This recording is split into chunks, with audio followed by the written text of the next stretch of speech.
Florida has more than 11,000 miles of rivers and streams. There are nearly 8,000 lakes in Florida that are at least 10 acres. Florida is also home to more springs than anywhere else in the world. It's not just the number of springs that make Florida unique, but the sheer volume. More water flows from Florida springs than all of the other springs on the planet combined.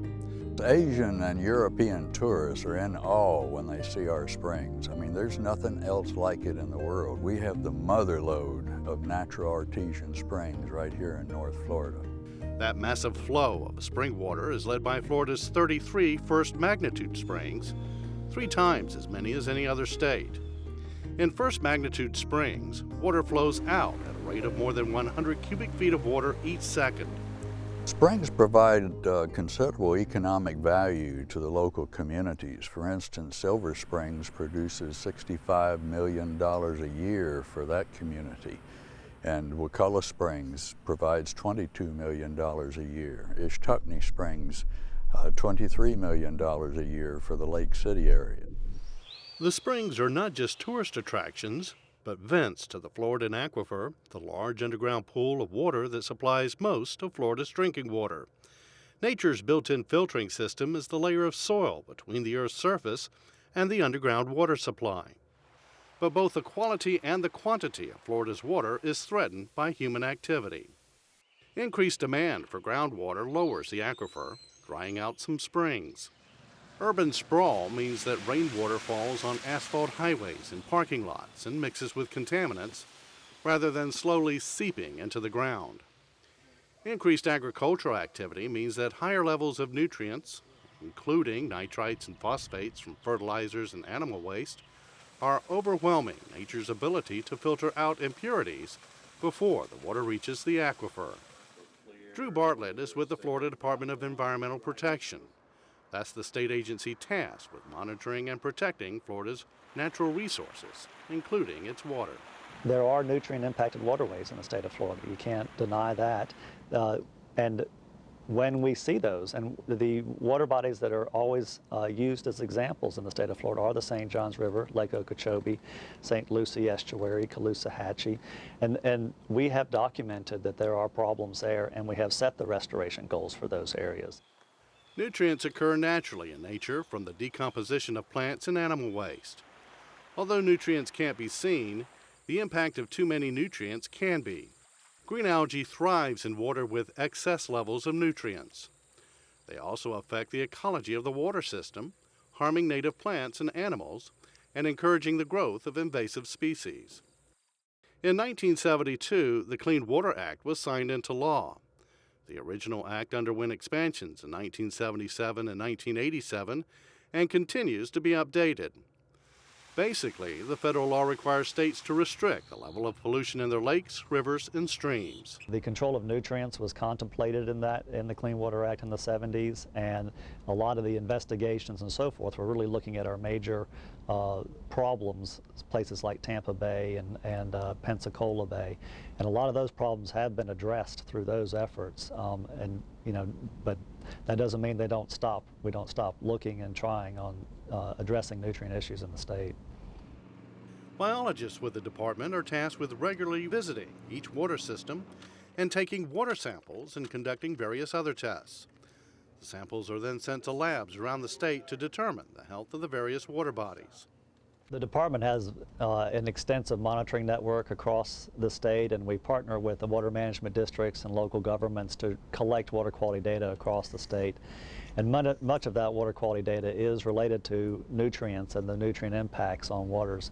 And in fact, if you look at the national data set across the United States, Florida's data set alone represents 30% of that data across the United States. So there's not been a lack of investment in looking for and understanding the quality of our waters. Russell Frydenborg and Joy Jackson are among the DEP scientists who make regular field visits to study water systems and collect samples. Today's trip will include a boat ride down the Wassissa River in the rural Big Bend area east of Tallahassee.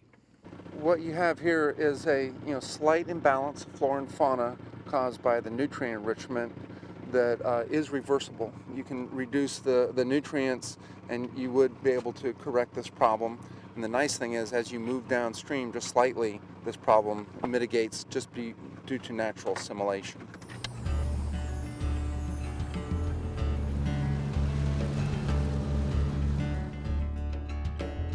This is one of several springs on the Wassessa River called Big Blue Spring.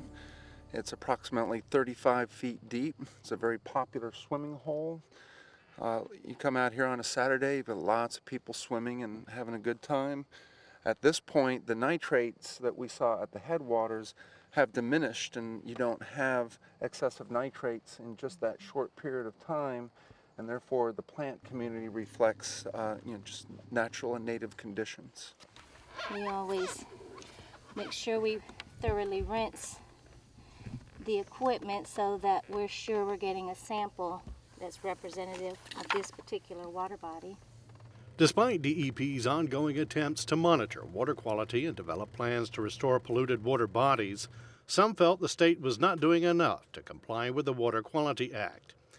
In July of 2008, a coalition of environmental groups sued the U.S. Environmental Protection Agency, claiming the Clean Water Act required that standards be developed to monitor nutrient levels. We contended that that required EPA to get the state to do it or to do it themselves. In 2009, the environmental groups reached a settlement with the EPA that requires the state to set standards for how much pollutants such as nitrates, nitrites, and phosphates are contained in Florida's rivers, lakes, and springs. The numeric limits are expressed in milligrams of nutrient per liter of water and are based on years of data collected by Florida's DEP scientists. The goal is to identify endangered water bodies before the telltale signs of algae blooms begin to appear. It's the waterways that aren't green right now, which is where we need to focus and make sure that they stay that way. And numeric nutrient criteria provide another tool in our toolbox to evaluate whether there is a risk to those water bodies or not. In the past, environmental scientists relied on visual observations of changes in water bodies to help determine whether a pollution problem existed. Concerns were raised in the 1990s when Wakulla Springs, less than an hour's drive from the state capital, began to reduce the number of glass-bottom boat rides because the spring water was becoming too dark to see through clearly. Jim Stevenson, who served 20 years as the chief biologist for the Florida Park Service, was asked to head a group to find out why. There were fewer and fewer days that they could run the boats because the water was too dark. So we formed the Wakulla Spring Basin Working Group in 1992, putting all the experts together to try to figure out what was happening to the coloration of the water. And over time we found that much of it was due to rainfall being carried by creeks. The creeks flowed underground into sinks, followed the cave system to Wakulla Springs. Scientists found that Cascade Lake and Munson Lake are two of the stops that Tallahassee stormwater makes as it travels south towards Wakulla Springs. Although Cascade Lake is generally clean, tannins from naturally decaying plants darken the water. Munson Lake, however, is often green with algae, a victim of too much nitrogen. Well, we're standing on the edge of Lake Munson, which receives perhaps 50% of the city of Tallahassee stormwater. And that's contaminated water. It's not clean. It's come from our parking lots and streets and lawns with fertilizers and so on. In October of 2010, Leon County drained Lake Munson for the second time in about 10 years. Drawing down the lake exposed a 4 to 8 foot thick layer of muck at the bottom, the result of out-of-control hydrilla, an invasive plant that thrived on the increased nutrient levels in the water. As the plants decay, they accumulate on the bottom of the lake as muck. Too much of it has depleted the oxygen in the lake and made it difficult for fish species to reproduce and survive. Drawing down the lake was found to be the most cost-effective way of drying out the muck and ridding the lake of algae. From Munson Lake, Tallahassee stormwater continues on its journey to Wakulla Springs. Well, all of the water that we saw at Munson's Lake within a few days is going to be coming right down this creek and going underground towards Wakulla Springs. So rainwater that fell at the capital in Tallahassee travels south to Ames Sink. Here, covered by duckweed, surface water becomes groundwater. Now, Ames Sink is connected to a cave. Cave divers have been in this sink, although it's not a fun dive. You can just imagine the dirty, polluted water that's been going into this sinkhole for decades. And we know from dye trace studies where the dye was placed here in the water at Ames Sink, and it came up in 20 days, that distance of 6 miles, which confirmed the connection with Wakulla Springs. Although the entire Wakulla Springs watershed area covers hundreds of square miles and reaches into southern Georgia, Stevenson says the most important area is below the Cody Scarp, the southern boundary of an ancient shoreline that contains little clay to prevent unfiltered water from entering the aquifer. So this is the vulnerable area of the Wakulla Springs Basin. This is the area that we have to pay the closest attention to. And just as we send a soldier into battle wearing a helmet and body armor to protect his vital areas, we have set up spring protection zones in this part of Leon County and this part of Wakulla County to offer the body armor and the helmet for Wakulla Springs. The protection zones include plans for acquiring the property above the underground caverns that supply the spring with water, as well as restrictions on development and the use of septic tanks in the watershed area. Spring protection zones have been established around not only Wakulla Springs, but Marion County's Silver Springs as well. Silver Springs is one of the state's oldest tourist attractions, but over the years has been suffering the effects of increased algae buildup. Scientists point to the karst subsoil in the region, which they describe as being full of holes like a dry sponge, as the reason for the numerous sinkholes that allow stormwater runoff to seep quickly into the underground aquifer with very little filtering. There's a state of Florida aquifer vulnerability assessment that shows that Marion County is extremely vulnerable. Our aquifer is extremely vulnerable. And so we had to recognize that and say, what do we need to do here at Marion County to make sure that that resource, that water supply that comes right out and pops right out in the springs and becomes our rivers and lakes that we enjoy so much, what are we doing here to make the most of it? Tracy Straub and other Marion County stormwater engineers have been working on solutions to manage stormwater runoff, especially near the springs. One project, headed by engineer Gail Mowry, protects one of the upland tributaries to Silver Springs. This is the existing line that ran into this little ditch line, and then this is Half Mile Creek that continues on towards Silver River, which is down here. So what we did was we kept this original connection. We created a pump station. What we call a pump station is basically a big concrete structure. It has 3 different chambers in it, and it collects the sediment and the trash in that first chamber. It overflows into what we call wet well, where all the pumps are. There's 2 main pumps, and they basically discharge the water. Once they turn on, they discharge the water through a 20-inch force main all the way back and into this pond. And that's what you can see behind me is the outfall structure that I show right here. Not only has the county reduced stormwater runoff into the Silver River and springs, but it was able to develop a nature park and trail around the retention pond. Mowry says the wetland area has several advantages. When you have a created wetland like this, you actually get a lot more nitrogen removal, and nitrogen is one of the key pollutant issues that we have at the springs. So we're fairly excited about the fact that while it might be a little more maintenance intensive, bottom line is we're probably going to get a lot more nitrogen removal out of this pond site, so we're pretty darn excited about that. Marion County engineers also looked at stormwater drainage, especially near sinkholes. Shane Williams led a team that built a retention pond with a barrier to hold the water, rather than let it run directly into the sinkhole. This site, we had a historical drainage practice where the stormwater runoff from US 441 and the surrounding land uses drained through a storm sewer and wet weather channel to this property. And on this property is a sinkhole, a large sinkhole, and so the stormwater runoff was draining into the sinkhole and into the aquifer without any stormwater treatment, so without any removal of pollution. Between the sinkhole and retention pond, they constructed a wetland with plants that would feed off the excess nitrogen in the water. That water that's been polished and the pollutants that have been removed from it, that water then drains into the sinkhole.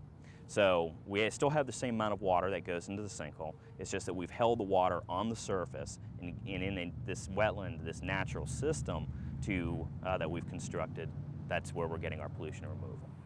Marion County is known not only for its springs, but its horse breeding industry as well. Horse farms, cattle ranches, and other agriculture activities can increase the amount of nitrites and other pollutants entering Florida's aquifer. Jim Scott works for the Steinbrenner family as general manager of Kinsman Farms. Kinsman Farm is about a little under 1,000-acre farm. We raise thoroughbred horses for the racing industry. We also raise cattle. We have beef cattle. And we are an operation that we have to make money, so we sell, we race, and we do anything we can do to make money. Scott helped implement best management practices to reduce the amount of pollutants seeping into the underground aquifer. We try to do almost a recycling of our bedding. We grow our own bedding, we bale it, we bed our horses on it. After the bedding goes under the horses, we feed it to our cattle. And it's a very efficient way to get rid of it, and what little is left over helps fertilize our pastures a little bit.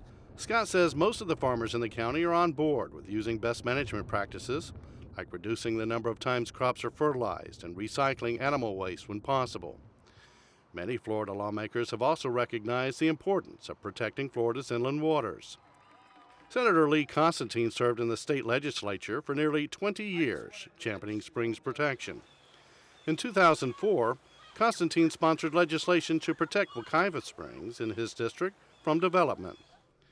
In 2009, Constantine led a committee to seek input around the state on how Florida springs should be further protected.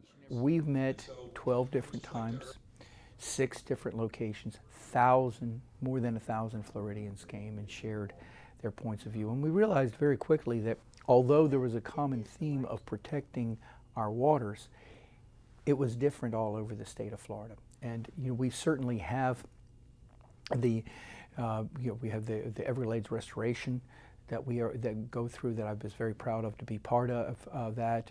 We have Florida Forever, which we put a portion of that to ensure that we take care of uplands that will provide water resources, but that we had to go further to protect the actual springs and the aquifer that those springs depend upon.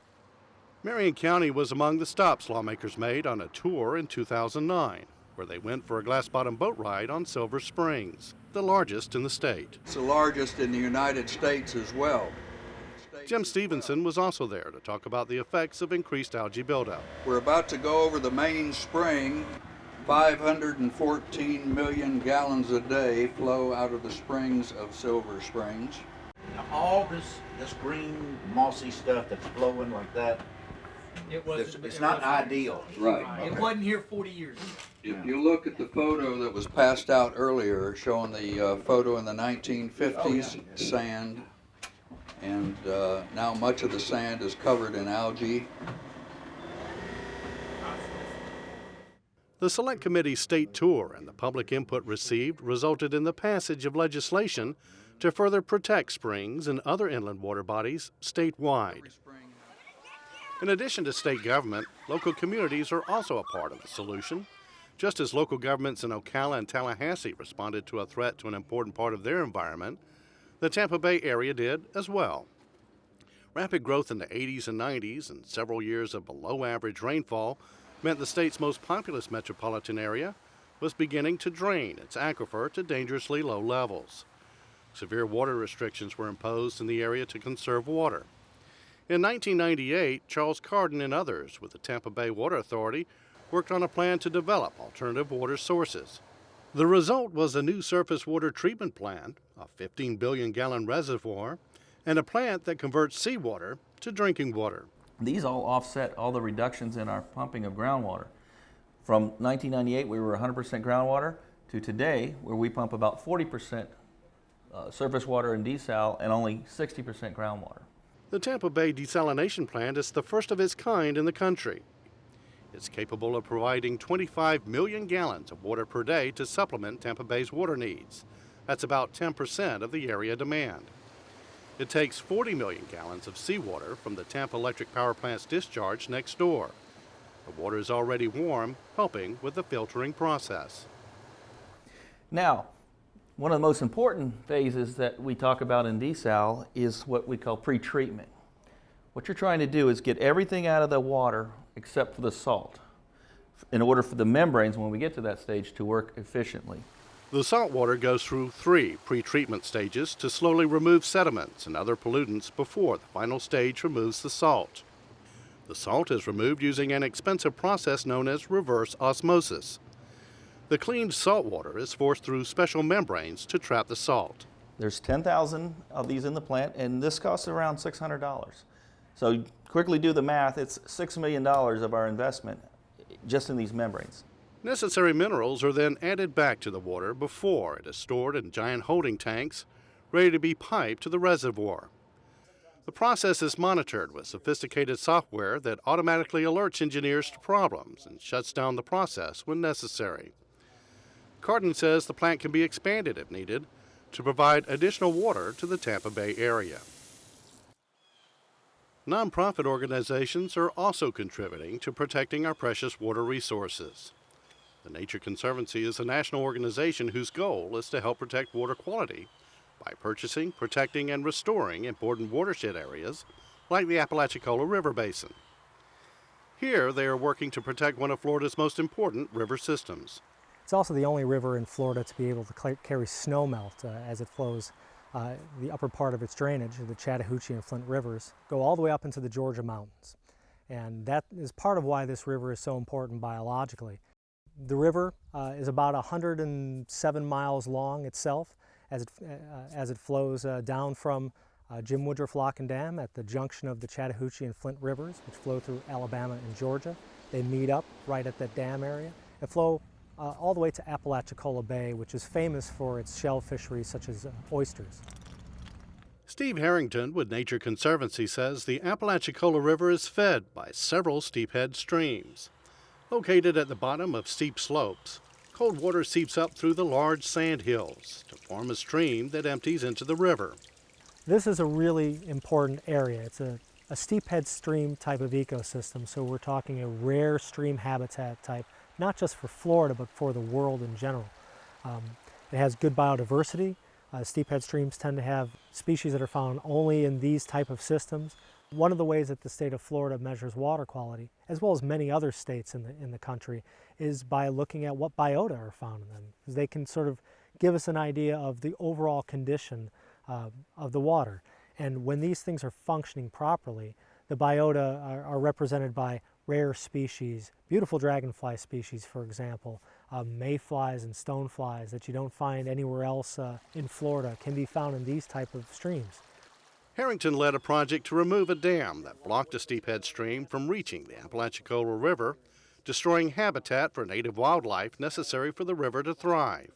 Previously, this was an earthen dam that was constructed by a private landowner, we think sometime between the years of 1953 and 1957. And the problems that you see here is that the previous landowner brought in clay and some other materials that made it difficult for vegetation to grow. Nature Conservancy is working all over Florida to help restore the state's natural ecosystems. By maintaining native plants and animals in watershed areas, land managers help nature protect surrounding water systems. Nature Conservancy works with state agencies like the Fish and Wildlife Conservation Commission and the Department of Environmental Protection to add private resources that assist public environmental programs. In addition to scientists like Steve Harrington, we also have land managers, some very experienced fire managers who go out and burn lands that require a periodic fire regime to restore the natural habitat, longleaf pine, for example. And we often partner with other land managers, for example, the military, Division of Forestry, to help them burn and manage their lands as well. Many of the projects require negotiating the purchase of sensitive land in important watershed areas. Working with the state's land buying programs like Florida Forever, the organization has helped protect many such areas in the state from development. Even the average Florida homeowner can do their share to protect our water. Don't fertilize your driveways or things that are unnecessary to fertilize. And think about how much fertilizer you need. If you have a septic tank, keep it maintained. That is a source of nutrients. But those are the main things that an average citizen can do this activity. Debate continues on the economic cost of keeping Florida's rivers, lakes, and springs clean versus the environmental impact of failing to protect a valuable resource, Florida's liquid sunshine. We've got so much in the way of water resources that the people of Florida should give more emphasis to protecting those water resources, not only for the tourism that they bring to the state of Florida, but they are our drinking water.